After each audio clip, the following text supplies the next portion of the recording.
Please welcome Ray Wahls.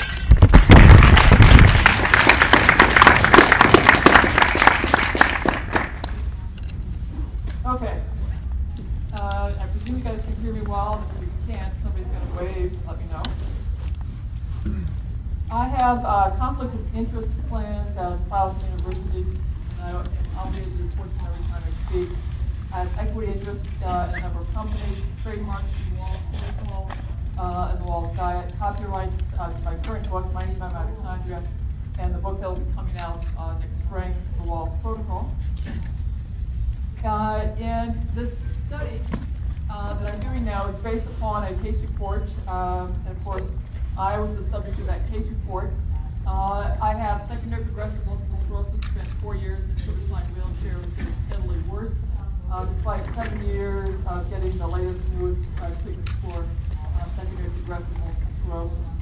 When I adopted a paleo diet, originally in 2002, I continued to decline, but I discovered functional medicine, made some tweaks to that diet, added a neuromuscular electrical stimulation, a stress management program, structured learning, and within 9 months, I was up out of the wheelchair, walking easily throughout the hospital, although I still did have somewhat of a limp. I was able to bike 18 miles with my family. Based on that, I had the idea that I wanted to do a clinical trial in others. Our question was, first, could others with secondary progressive MS implement this complicated regimen? And of course, was it safe? So that's the safety and feasibility part of the question. The secondary questions are, one, I was very curious, were the people who were coming into our study group, were they meeting the recommended daily allowances of key brain nutrients that we identified? Those are the vitamins, minerals, antioxidants. And then if people were, in fact, able to implement everything that I had done, what was the impact on fatigue, motor, cognitive functions, mood, quality of life? And then we've also since developed curiosity on what are the factors that influence whether or not people can be successful at adhering to these study interventions. I'm going to go through a couple slides of mechanisms. And this is the theoretic molecular mechanisms for the paleo diet. It changes a number of inflammatory pathways that occur in the cell, which will improve the flow of blood, decrease blood viscosity. It also influences and upregulates a number of the detoxification enzymes in the liver, kidney, and sweat glands, and to rebalance our phase 1, phase 2 enzymes. There's a structured number of vitamins and supplements that are also helpful to those detox enzymes. And together, the paleo diet, as I have it designed, and the vitamins that we use provide more of the essential building blocks for the brain to make myelin, to do repairs, and to make the neurotransmitters. Stress management in forms of meditative practice is associated with lowered cortisol, lower epinephrine, lower norepinephrine, decreased inflammation, and improvement of the cellular immune function in a number of animal models and human model studies. A personalized exercise program and neuromuscular electrical stimulation. People that would enter this study were going to have a wide range of capable functions. And so our exercise program would have to be tailored to that person's level of disability. I would also tailor the neuromuscular electrical stimulation program to that person's level of disability. In human subjects, when you do the exercise and the neuromuscular e-stim, we see a decreased muscle spasm, increased muscle mass. In animal models, using neuromuscular electrical stimulation, you can also see increased production of nerve growth factor, brain-derived neurotrophic factor, insulin-like growth factor, and glial cell growth factor. Now, obviously, all of those things are good for improving muscle mass for the MS patient and will lower inflammation in the brain, increase dendritic sprouting, increase the signals for repair and regeneration of the myelin, which for those of you who may not know, in MS, myelin is what's being attacked by the autoimmune processes. So we went out and got funding for this study, submitted it to the IRB. I'll tell you that took me about 2 years to get through that process. Then we had approval that was contingent, showing the safety of the nutrition quality of this radical diet. And so we're asked to do 3 days of 24-hour recalls using nutrition data systems for research, which is a way of analyzing dietary recall data. So we did that on somebody who normally follows the diet, which of course is me. And I'll just give you a quick look at that. I had sufficient amount of protein for my weight and age. They recommended at least 50 grams of protein a day. This is the average vitamin intake, and the percent RDA. The RDA is the amount of vitamin or mineral that would satisfy the needs for 98% of the population to prevent deficiency state. So what you'll see is that vitamin D was at 66%, but nobody expects you to get that through your food. We expect you to get that through sun exposure. Choline was just at 93%. Otherwise, I was 1.5 to 20 times the RDAs, which actually is fairly consistent with what you would see in analyzing a traditional hunter-gatherer society's diet. The mineral intake, of course, people were very concerned that it would not have enough calcium. And of course, the good news here is we had plenty of calcium at 129%. And so the mineral intake was sufficient. The nutritionist who we had analyze this data, who is a research nutritionist, has been doing this work for 25 years, made the comment that this was the most nutrient-dense diet that she had ever analyzed. Though it's also considered there wouldn't be enough fiber in the diet. The adequate intake is 20 grams. Average intake is about 16 grams. And the intake for that 3-day was 51 grams. So the final report said the probability of adequacy was greater than 90% for the key nutrients. So we had our approval, and we're able to start enrolling folks. We had our first subject enrolled October 2010, and we were obligated to give a safety report after the first 10 had reached 6 months.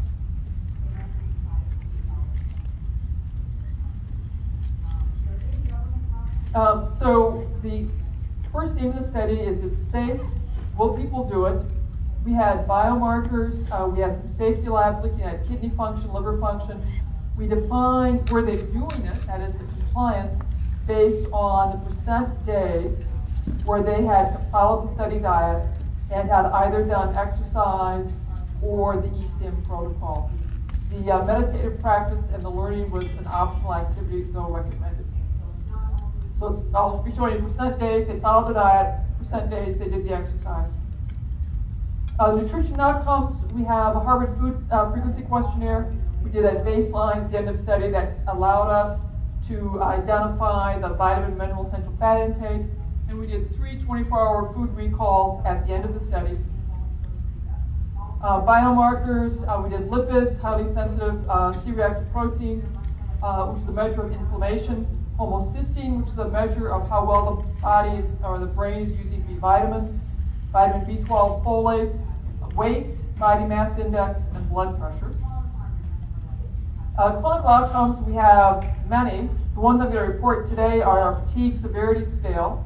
And you get a score based on how well you agree with a number of statements about the impact of fatigue on the quality of life and various aspects of your life. And the score ranges from a low of 1, which essentially means fatigue is not bothering you, to a score of 7, which means you're severely, totally disabled by your fatigue.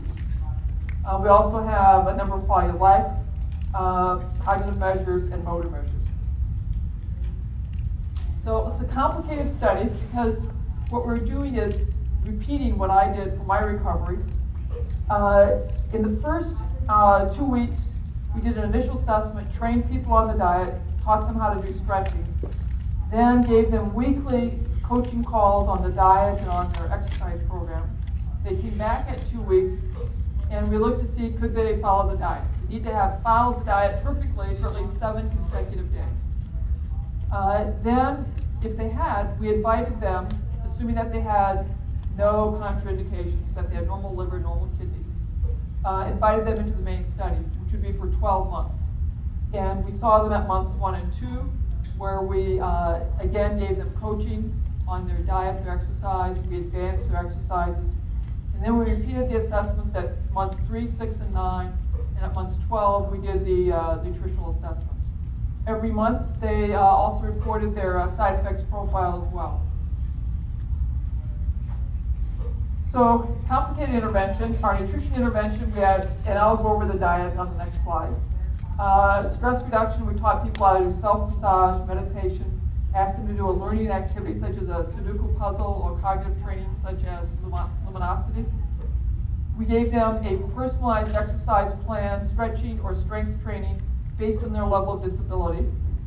And we taught them how to do electrical stimulation of the muscles during exercise and as well as during activities of daily living, and very gradually increased their exercise program and their electrical stimulation. Here's the study diet. It's 9 cups of vegetables and berries, 3 cups of green leaves, 3 cups of sulfur-rich vegetables. That would be the cabbage family, like broccoli, cauliflower, rutabagas, turnips, radishes. Onion family, allicin, garlic, chives, leeks, mushrooms, asparagus. And 3 cups of color, deeply colored all the way through, like berries, beets, carrots, peppers, tomatoes. Protein as desired. We encourage the consumption of seaweed, algae, nutritional yeast, and omega-3 fatty acids. We excluded some foods: dairy, all forms, gluten grains, all forms, including beer, eggs. And the reason we excluded eggs is I have a severe egg sensitivity, so we had to follow my diet, so everyone had to follow my diet. Gluten-free grains were limited to 1 serving a day, and organic soy milk was allowed as tolerated. There's a slew of vitamins and supplements. This was the regimen that I was taking at the time. It emphasizes some omega-3 fatty acids, B vitamins, and sulfur-containing amino acids. Of the first 10 that we enrolled, that's what I'm going to be reporting, we had 1 man, S14, otherwise we had women. The mean age was 52. Expanded disability status scale. 6 means that you need an ankle brace or a cane. 6.5 means that you need bilateral support, so either a walker or 2 canes, 2 walking sticks. So people were really significantly disabled that had the disease a long time.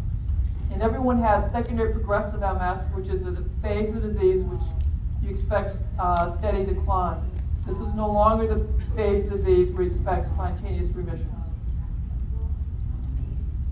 That long list of vitamins was highly variable in use. We only had 2 subjects, S1 and S14, that took the vitamins intact throughout the entire duration. Complaints that we had were mild nausea, diarrhea, constipation, too many pills, and most folks took only a small fraction, if any, of the vitamins. And we told them they could stop them for any reason, any perceived problems. Now, you were compliant with the diet if you ate none of the excluded foods, so no grain, no dairy, no eggs, and you had some of the recommended foods, some of the 9 cups of fruits and vegetables, and you needed some protein as well. So we have really an extraordinary level of compliance. Subject 2 quit filling out her logs after 9 months. She just went through a divorce and mentally really checked out of the study in many ways as a consequence of that divorce. Subject 8 had cognitive decline. She had severe disability and some severe cognitive challenges at enrollment. We were hopeful that things would improve. They had declined. She was so severely impaired that she really was not able to implement the exercises or any of our interventions without direct support from her caregiver. At 12 months, we had an over 90% adherence rate to the diet. And my colleagues who do nutrition studies find that this is an extraordinary level of achievement, particularly when you look at this slide. This is the mean serving of green sulfur color each day, so mean servings of vegetables and fruit. They're at 1.5 at baseline, which is very typical for the average American. And we got it up to 7 at 3 months. And then everybody, they're feeling so good, they back off a little bit at 6 months, and we have to really try to work to get them more motivated to improve things. But what is remarkable is most of the nutrition studies put in enormous amounts of efforts to get people to increase their vegetables servings by 1. And we went from 1.5 to 6 at the end of 12 months. And we took away the foods they love. So they were having 4 servings a day of the excluded foods, and they gave them up. Now they're still having a very small amount at 12 months. So I think it's really quite remarkable that we're this successful at having this level of dietary change. We also did really quite well with the exercise data. I'm not showing you that so we can get on to some more interesting stuff. One of the things that we worry about when we put people on e-stim is, do we create skin burns? And the good news is there were no skin burns. 2 people had headaches when they did the e-stim, which resolved with lowering the dose of electricity. With the diet, there was some mild nausea, diarrhea, constipation. Usually the diarrhea improved as people adjusted to the diet. Sometimes we had to decrease the greens somewhat, or insist that the greens would be cooked instead of raw. People who were overweight all lost weight. People who were ideal body weight, we had to work with them to increase their protein and fat intake so they would not become underweight. And this slide shows you that we had most people losing weight. Subject 5 lost 23% of her body mass. She developed chronic leukemia during the study, which was attributed to a previous dose of Novantrone, a form of chemotherapy that is given to people with secondary progressive MS. And on the next slide, you'll see that the people who were losing the most weight were the folks who were overweight. We did have subject 6, who was really pretty skinny at a BMI of 20. She got down to 18.6. 18.5 is underweight. She had a problem with bronchiectasis, which probably contributed to her weight loss. But we were successful at keeping the skinny people from losing weight. And the folks who lost a lot of weight would come in saying, you know, I'm not hungry, I can't stuff another forkful of food into my mouth. And they were all very pleased to be getting back to weights that they had experienced last at the age of 20. We've gone through some literature to identify key brain nutrients. And the articles that we looked at were 2 articles by Bohr, the effects of nutrients on the structure and function of the nervous system for micronutrients, which is part 1, macronutrients for part 2, and the nutrient biomarker patterns on cognitive function and the size of your brain. And based on that, we had 31 nutrients, 19 of which had recommended daily allowances. So I've listed them for you here. We've got the B vitamins, and vitamins D, A, C, E, K, essential fatty acids, and minerals, iron, magnesium, zinc, selenium, iodine, and zinc. And my presumption was that when people enrolled, I was betting people were not meeting their dietary needs. What I've got here is the change that we had in the micronutrient intake that was statistically significant between baseline and end of the study. So some of this was on the basis of having taken our vitamins. But I do want to make the observation, we only had 2 subjects that were actually taking the vitamins the whole time. Most of this effect is from the change in the foods that they were eating. So we've increased the B vitamins, we markedly increased the antioxidants, and we particularly increased the omega-3 fatty acids. This slide has to do with the changes in biomarkers. And from a clinician standpoint, we shifted everything into more health. So we lowered C-reactive protein, which is less inflammation, lowered total triglycerides, so we probably decreased insulin levels. LDL is lower. The good cholesterol is better. Total cholesterol doesn't really change. Body mass index falls. Folate, B12 levels go up. Homocysteine, a measure of brain inflammation, And when it's high, you worry about neurodegeneration, cardiac disease. That improves and goes down. Now we look at correlations of the biomarker and changes in micronutrients. And these are the ones that were statistically significant. The one that I want to draw your attention to is homocysteine. And vitamin K intake, as that increases, your homocysteine comes down. Vitamin K, probably in lots of greens, a lot of B vitamins would be in that.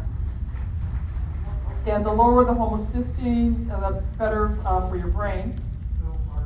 When we look at the biomarker and then compare that to our quality of life score, again, homocysteine is associated with better overall quality of life with a very nice p-value. And it's really quite remarkable when you have a p-value with only 8 people that made it to the 12-month mark.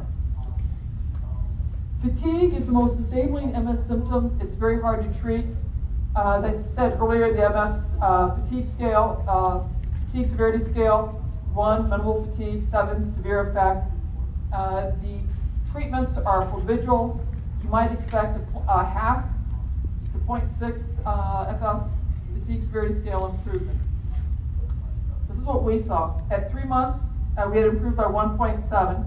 At 6 months, we lost a bit of ground because everybody, almost to a person, cheated on the diet a little bit and lost ground. And then they got back on the program for 9 months and 12 months. They're at 2.4. We found no other paper that has anywhere near this level of success. And this is what individuals look like. Subject 5, as you recall, had leukemia. We didn't expect things to change for her. Subject 8 could really not implement the interventions because of severe cognitive decline. So in the individuals who were able to implement our interventions, fatigue was significantly improved, and clinically significantly improved. And this is the most exciting part. Here is a baseline video from subject 3.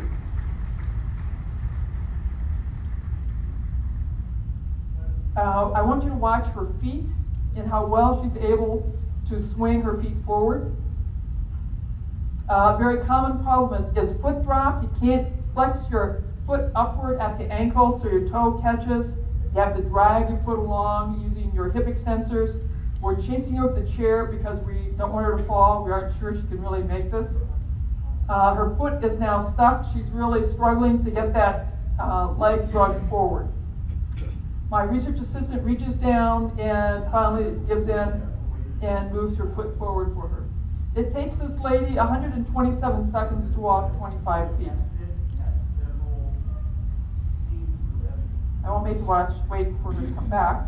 So 12 months of diet. She didn't take the vitamins, they upset her stomach.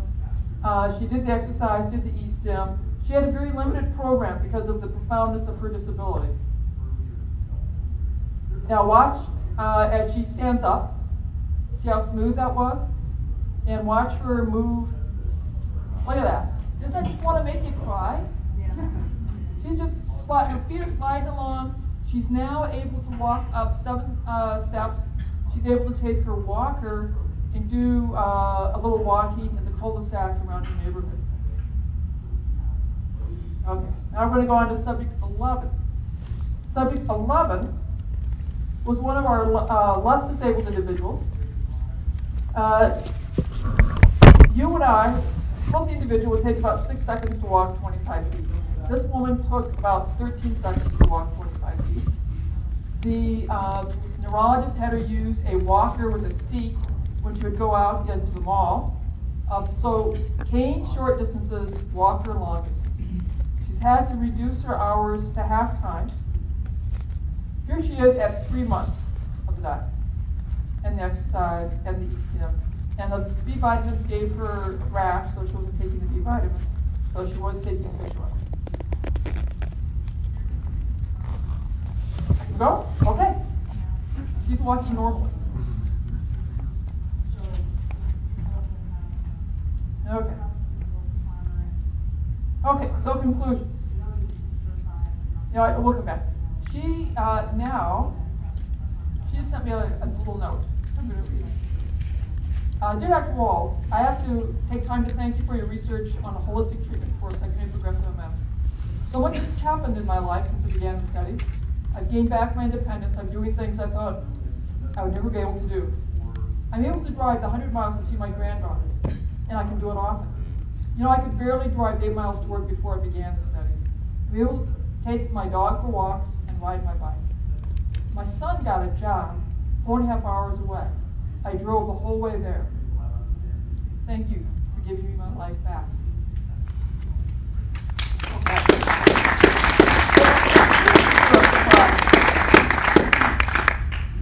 Okay, so some very important conclusions. First, the feasibility. Could people do this very complicated regimen? The answer is yes, they can. Side effects are manageable. Nutrient density is improved from the baseline diet to the study diet. Fatigue is improved. I didn't show this data, but we do know that family support is critical to success. I must have missed one of my slides. So we did look at whether or not people were meeting the RDAs for all 19 nutrients at baseline. Nobody met all 19 nutrients. On average, it was 13 out of the 19. After our intervention, we got that up to 15.5. But I was taken aback that I still hadn't gotten them up to all 19. So we've made additional changes to the diet and I have some additional studies underway.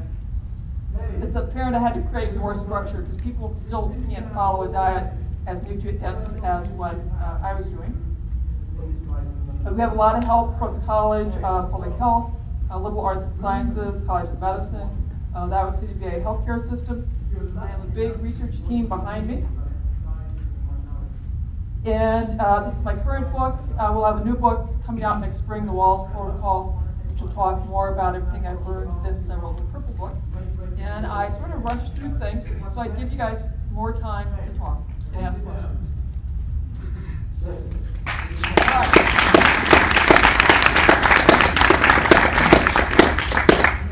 Great, thank you, Dr. Wahls. And now we have a little bit less than 10 minutes for questions, so if you have any, please come up.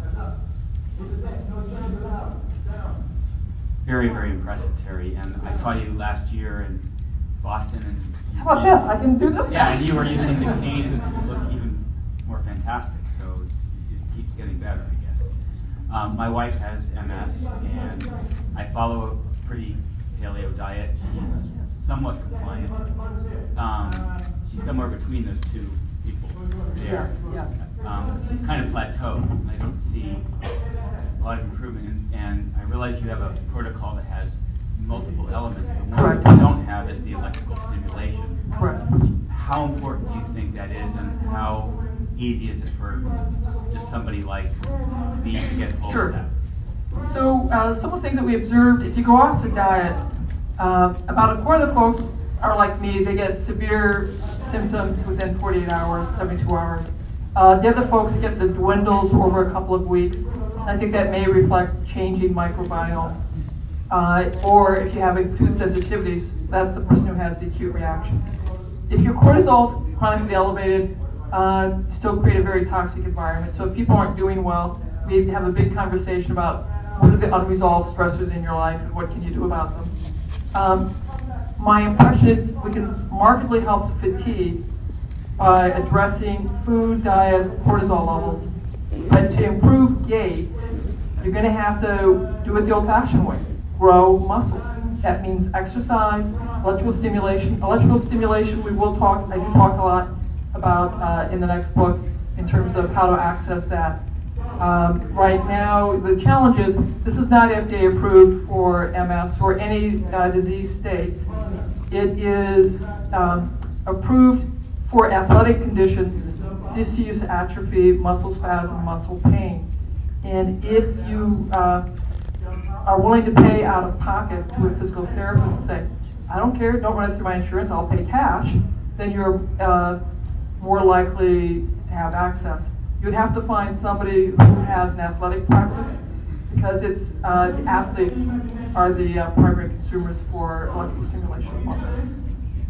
You're welcome. And, the other thing I would say is for people, my protocol will help many folks across a wide variety of autoimmune conditions. But it's not going to help everyone, and they may need to have a functional medicine evaluation to look at nutrigenomics, toxic loads, co-infections, and a variety of things. But this is certainly this very safe public health message. Fix your diet, fix your stress level, move your body. My name's Jeremy. Yes.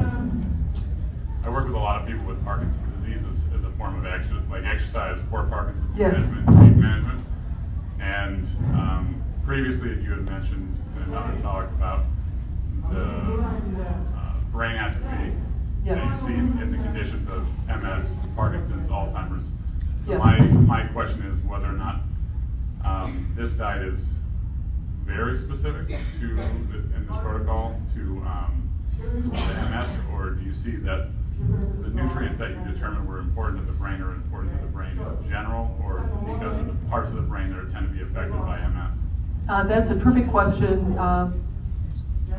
I have on my website, we have a testimonial page. Lots of folks have come in to say that this has had a dramatic improvement for their Parkinson's disease, a variety of neuropathies, other autoimmune conditions. I use this type of protocol in my traumatic brain injury clinics with very nice results. I also see very nice results with my internal medicine practice, high blood pressure, diabetes, etc. And when we look at the cellular basis, the molecular basis for disease, most of our chronic disease, we all have the same disease. We have nutritional deficiencies. We have a lot of free radical excess, mitochondria that are not working very well, excessive inappropriate inflammation, and excessive toxin loads. And those are the issues that I addressed. Now, when I designed my diet, I mean, none of us, we're trying to recreate a hunter-gatherer diet using agricultural foods in an industrialized world. So my approach was to go through what I knew from biochemistry for the brain. These are the nutrients that I want. I want a maximally micronutrient dense diet. That's why I structured my diet the way it is. Seems to work for, from my perspective, most chronic diseases.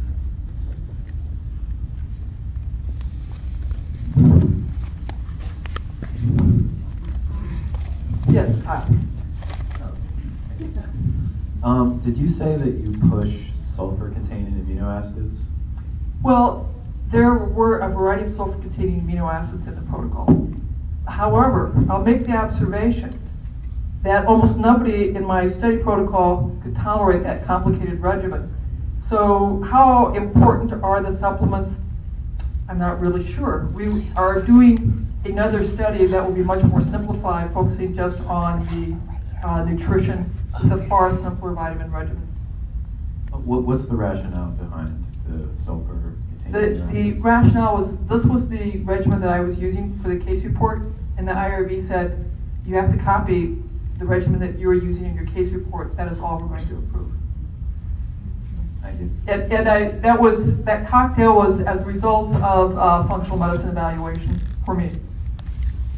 I just want to say you're an inspiration to myself, and I know hundreds and hundreds of the patients that I've worked with.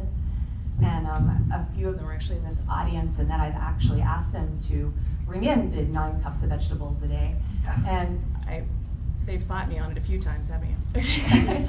But what I found in my own practice to implement this personally with oncology patients, there's a big motivation to change things when it's focused in cancer, but any chronic illness is there. Having an environment of like a retreat environment or a course where people can go and really live it, Yes, I find it's made all the difference in the world. I'm hoping you're going to be creating things like that in the future. So my plan is yes.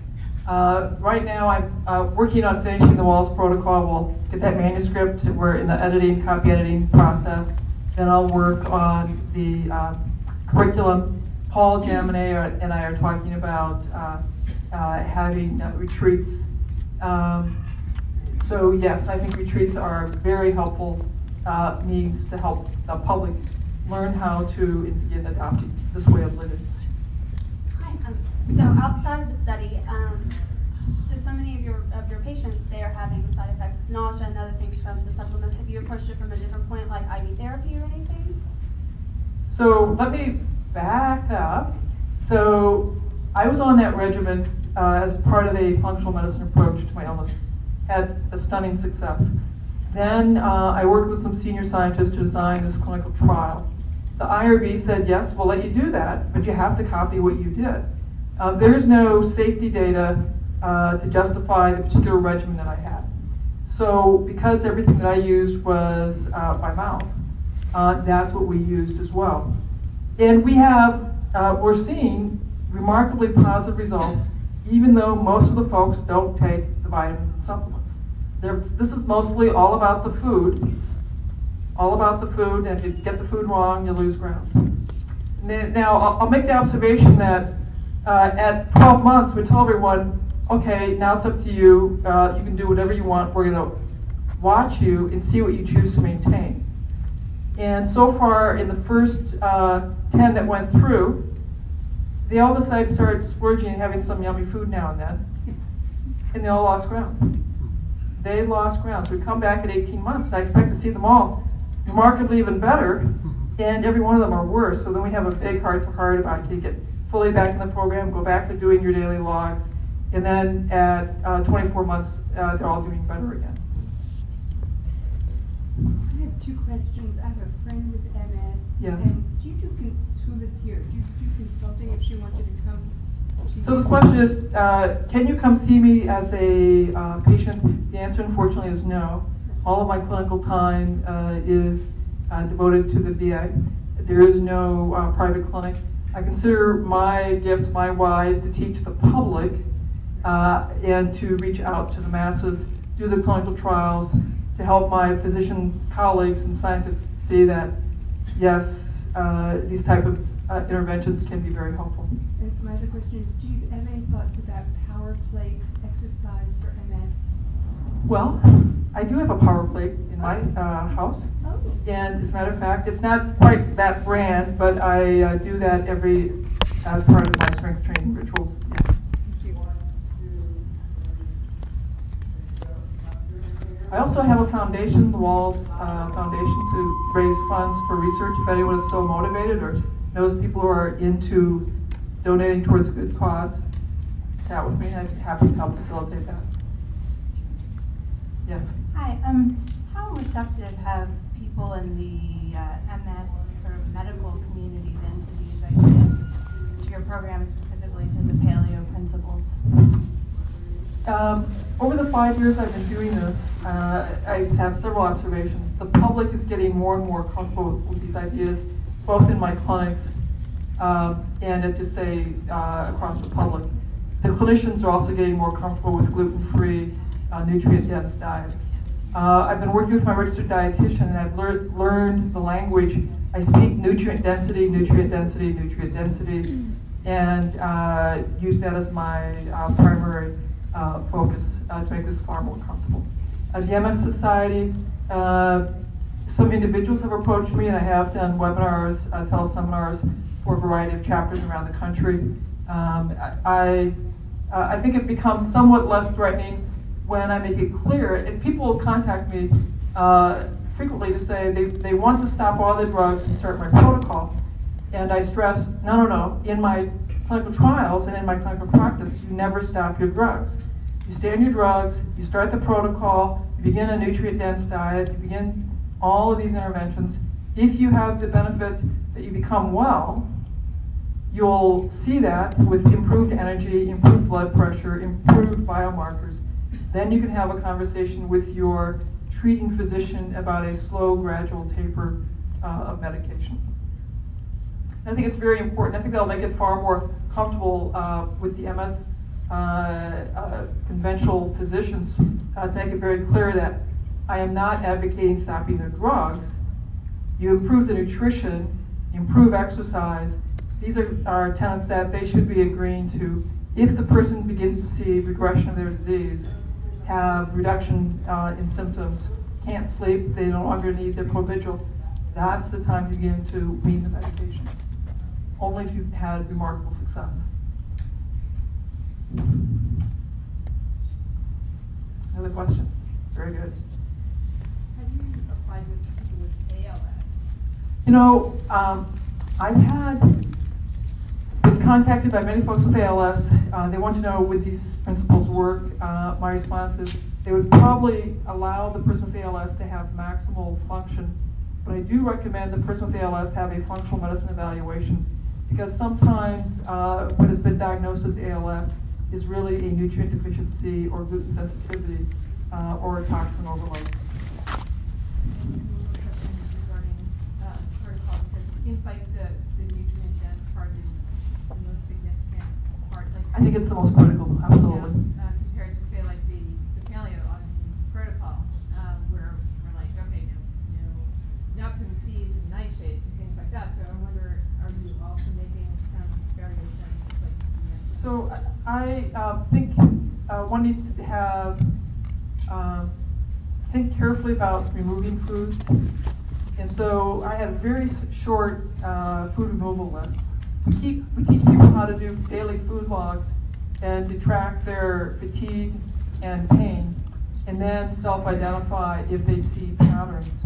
I'll also note that food allergy testing, such as through LCAT, may be very, very helpful.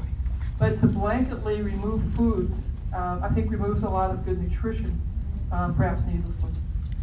Again, it becomes a challenge when you're trying to make a public health message what has the greatest benefit and the least cost. This is my approach. It may or may not be the most optimal. I'm sure I'll continue to learn and continue to refine. More questions? We're actually out of time. We're out of time. I'll be signing the book later at whatever time it is, magic hour, 5 o'clock.